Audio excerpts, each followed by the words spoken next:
안녕하세요. 인생이 막 붕붕 여행 부부입니다. 이번 여행은 금산의 금강 네 번째 여행으로 작은 방울이 농원 적벽강을 흐른 금강물길은 이제 적벽교 아래로 흘러 수통마을과 옛나루터, 줄바위여울, 오토캠핑장, 수통마을의 대늪인 도파연 줄구리여울과 대장금 촬영지, 도파마을과 옛나루터, 그리고 수통리의 끝지점인 줄바위까지 금강의 여울과 마을에 얽힌 이야기를 알아가며 떠나보겠습니다.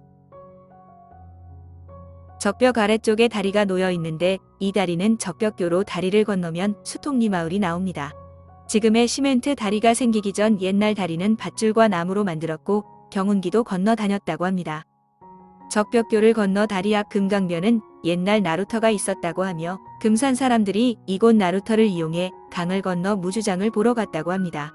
지금은 옛 나루터의 흔적은 없고 작고 새로운 잠수교가 놓여져 있으며 옛 여울을 보듯 힘찬 물소리를 내며 줄바울 여울로 흘러갑니다.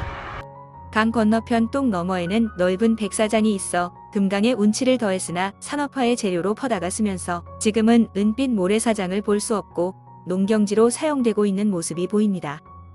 적벽교 아래로 흐른 금강의 물길은 잠수교를 지나 디귿자로 휘어 돌면서 내려가는데 휘감아 도는 부분에 줄바울 여울인 대야소탄이 있습니다.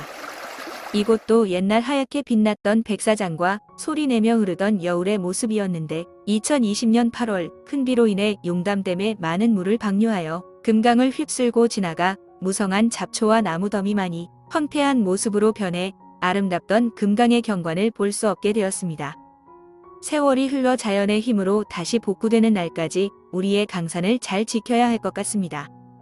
이곳 줄바울 여울 조금 아래의 금산에서 아주 유명한 노지 캠핑장이 나오는데 평평한 땅과 깨끗한 자대가 푸르러 아이들도 뛰어놀기에 좋은 곳으로 화장실도 새로 단장해 아주 깨끗해서 많은 사람들이 찾아와 캠핑을 즐기고 있는 모습입니다. 금산구는 방우리와 수통리를 권역화하여 천혜의 자연경관과 환경자원을 활용한 종합개발 계획을 수립하여 농촌 종합개발, 생태마을 조성, 생태자원관광 사업 등 금강변 주변을 정비하고 다리를 놓고 깨끗한 관광지로 만들어 많은 사람들이 금산을 찾을 수 있도록 추진 중이라고 합니다. 공공시설을 내 집같이 깨끗이 이용하여 계속해서 많은 사람들이 찾아 여가와 힐링을 즐길 수 있었으면 좋겠습니다. 캠핑장 위쪽 뚝방 건너 수통리 마을이 있는데 금강의 큰 물길이 산에 부딪혀 크게 휘어 돌면서 만들어진 광활한 늪지가 생겨났는데 1963년 서울의 한 업자가 뚝을 만들어 금강에 물이 넘어오지 못하게 하고 그 대늪을 개간하여 6만 4천 평의 농토를 만들었고 농사를 짓기 위해서는 물이 필수적이라 가뭄을 대비하기 위해 연못을 만들어 필요시 이용했다고 합니다. 작은 방우리 농원에 장자늪이 있듯이 이곳에도 대늪이 있는데 동국 신속감 강행실도에 도파연이라 그려져 있으며 황원홍 부인의 절개에 대한 이야기가 전해오고 있다고 합니다. 또한 이곳에서는 가뭄이 심할 때는 재를 올리기도 하였다고 합니다. 우리나라에는 이처럼 가뭄이 와서 농사가 어려울 때 하늘에 비를 내려달라고 기우제를 지내던 풍습이 전해오는데 이곳에도 그러한 이야기가 전해집니다. 캠핑장을 지나 금강의 물길은 도파리로 흐르는데 수통대교를 건너면 도파리 마을이 나옵니다. 수통대교 바로 위쪽이 줄구리 여울입니다. 줄구리 여울은 마치 도파마을의 지형이 배가 닷을 달고 나아가니 물이 갈라지는 형상이라 해서 도패라 하였고 이후 도파가 되었다고 합니다. 지금의 수통대교 아래에는 도파 나루터가 있어 수통마을로 건너갈 수 있었고 이렇게 나루터를 몇 개씩 건너 무주장을 보러 갔다고 합니다. 옛날에는 섭다리가 놓여져 있었으며 이곳 나루터는 제법 커서 주막도 있었고 술 장사도 성행했다고 전해옵니다.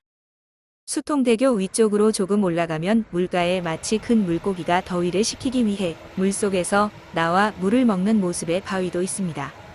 물고기 바위 앞쪽이 금강의 줄구리 여울입니다.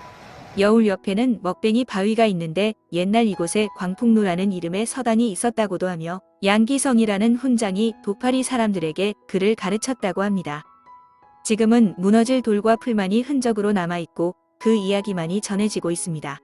그 위쪽으로 금강을 따라 조금 올라가면 대장금 드라마를 촬영했던 곳이 나오는데 장금이가 궁에서 쫓겨나 백본이라는 약초 재배에 성공했던 다재원 약초방 세트장 촬영지라고 합니다.